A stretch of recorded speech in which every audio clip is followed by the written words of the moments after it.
Good morning, Hank. It's Tuesday. It's actually Saturday, but Tuesday me will be on vacation, so you're stuck with Saturday me, aka The Fault in Our Stars movie came out in America yesterday me, aka the tiredest me I have ever been. So okay, just briefly, at the moment it looks like The Fault in Our Stars is going to be the #1 movie in America this week, beating out movies that cost like hundreds of millions of dollars to make. The reviews have been amazing, and according to Rotten Tomatoes, 93% of people who've seen it liked it, so just real quickly.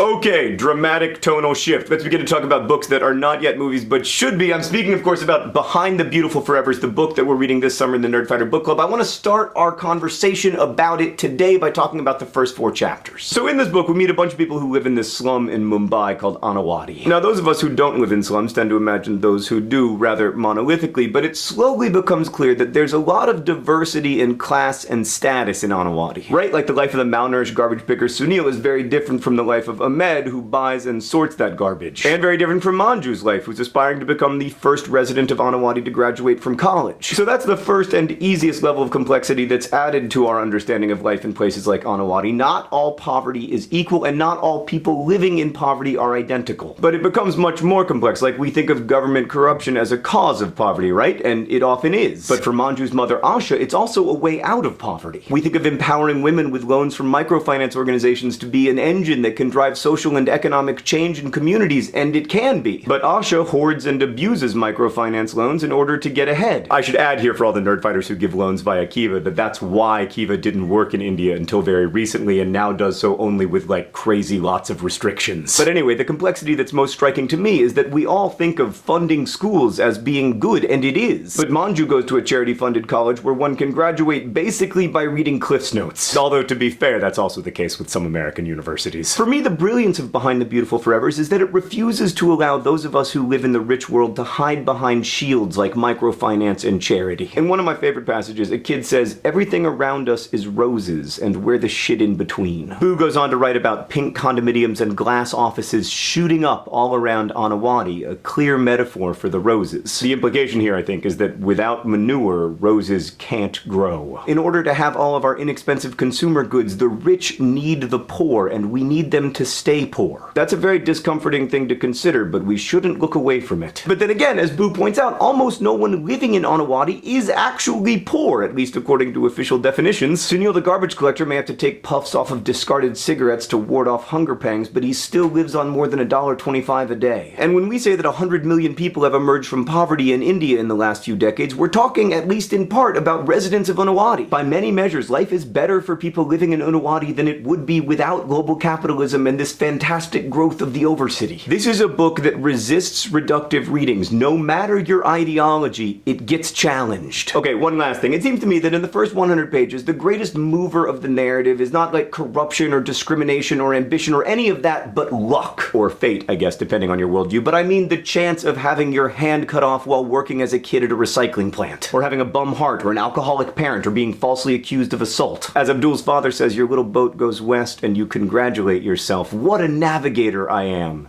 And then the wind blows you east. So Nerdfighters, I'm interested in what you took away from the first 4 chapters of Behind the Beautiful Forevers, but I also want to know what you think of luck. Like, how do you make sense of a world where luck plays such a huge role in your triumphs and tragedies? Thanks for reading the book with me, Hank. I will see you on Friday.